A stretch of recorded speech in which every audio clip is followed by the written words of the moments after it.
Yo, what's good YouTube? It's Boardsy, and in this video I'm going to be going over the XM1 and whether or not I feel like it's worth it to paracord or if you should just go with a different mouse. So this mouse, the XM1, costs $40 originally, and then you're going to need to paracord it in order to make it usable because a rubber cable is just absolutely not usable, and it comes with like one of the worst cables I've ever used. And a paracord is going to cost you about $20, and then I would recommend getting some aftermarket mouse feet. I personally got the Tiger Arc 2s, which I'm not very fond of. I could get into that in a different video. And aftermarket mouse feet are going to cost you around $10. So let's say this mouse, once it is modded, it's going to cost you around $65 to $70. And I just personally don't think it's very worth it. Because with an XM1, you're going to be getting a mouse with a pretty safe shape for any grip type, a 3389 sensor, and apparently like the least input lag on your clicks ever. I'm not sure how they do this, but they do. The click's really good, only a minor amount of post travel, no other issues with them. The side buttons are pretty shit. They kind of remind me of G305 side buttons, but a bit better. Like nothing can be that bad.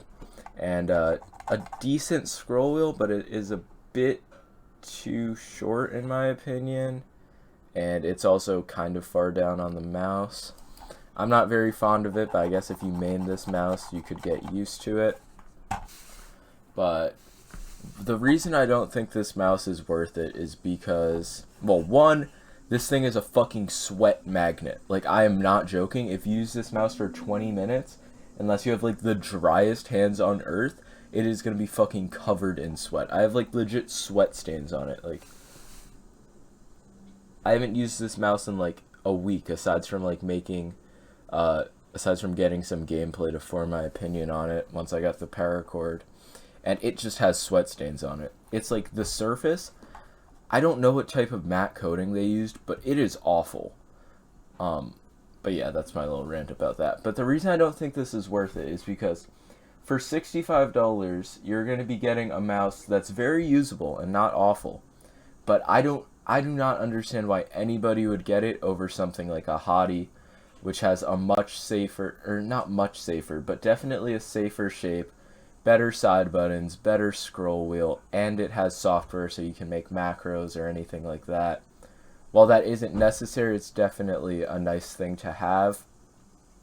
But I just don't see why anybody would rather have an XM1 over something like a hati, which comes with a paracord-like cable and an extra paracord. So I personally would prefer the hati over this if I had to buy a mouse.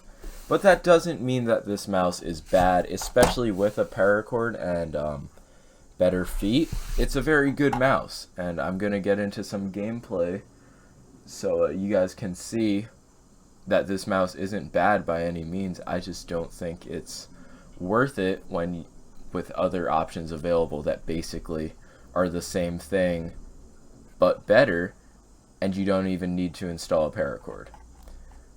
So that's it for my opinion and like my updated review on this mouse. Now I'm going to get into some kovaaks gameplay. But if you want to paracord it and buy new feet, it's going to be good. It's just, I really don't understand why you would want to do that when there's options available that don't require you to do that, if that makes sense. So yeah, it's been Boardsy. Now I'm going to play some kovaaks. Yo, it is Boardsy again, and we are going to get into the XM1 kovaaks gameplay with the Paracord and Tiger Arc 2s. I'll show the little glide test. These mouse feet are pretty good glide-wise, but I could make another video explaining why I'm not very fond of them. But now I'm just going to do bounce 180 tracking. I'm not too good on this scenario, but I figured it won't be awful to show off.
I actually just got my new high score on this scenario. That's somewhat surprising. Why is everybody name unknown? Weird champ. So I guess that wasn't bad. Now I'm gonna do maybe micro shot speed. I feel like I'm gonna do pretty bad, but I don't know.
That wasn't a bad run. It obviously could have been better. And I'm actually gonna do one more scenario because, why not? You know what I'm saying? Longer videos because I want to get monetized if anybody hasn't caught on. Fuck.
That wasn't an awful run, but again, it could have been better. So, yeah, my general opinion of this is it's not a bad mouse. For $65 to $70, it's probably worth it, especially if you already have an XM1, if you want to upgrade it. But when there's just better options available for a similar price and you don't have to put in the extra work like opening up the mouse and installing the paracord, I would say that you should just go with the hati. And if anybody is actually still watching and you want to see a comparison to another mouse I have, I'll just let me know and I'll maybe make it because I definitely need some content. But it's been Boardsy, and make sure to like and sub.